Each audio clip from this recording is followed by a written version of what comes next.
Hey, I just wanted to do a very short demo of how you can use Google Slides in like, especially in the elementary or sometimes high school classroom where maybe you want your students to be able to move their slides forward and backward just by interacting with the board and not having to have to use their arrow keys.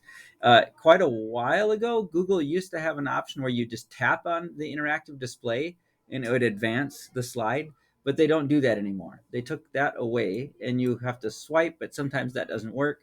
So I figured, there's a different way. So what we're going to do is we're going to go to create a new Google slide presentation here. Let's do this. Create a new one. And I'm going to go to slide edit theme.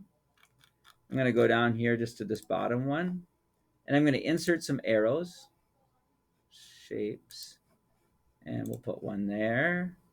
Insert shape arrows, one like that over here and line them up.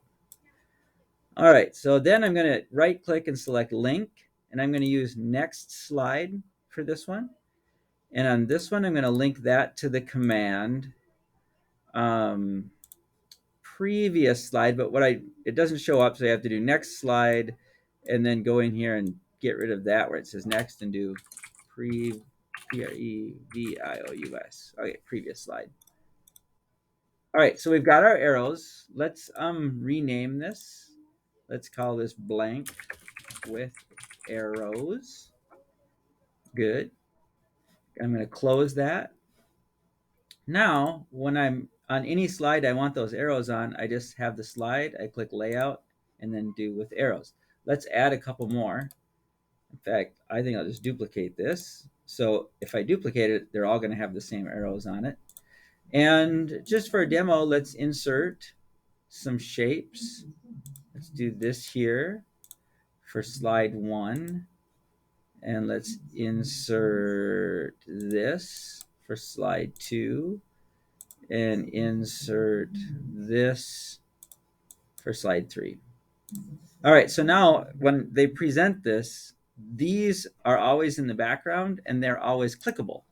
So if they tap on this, it will go to the next slide. If they tap on this, it'll go to the previous slide. So it's just a really quick, easy way to put in arrows into the background of your presentation.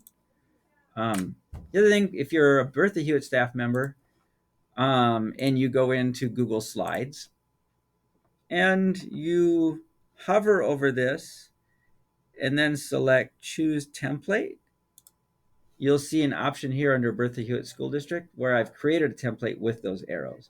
And then, of course, if you click general, you'll see all the other templates that Google has to offer, which are pretty cool.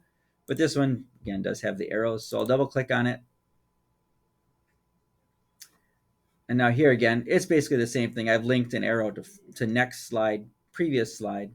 And if you want them, to be on all your slides, just keep duplicating and you'll have that. So anyways, that's a quick demo on how to make your Google Slides go forward and backwards with a touch on your interactive display. Let me know if you have any questions.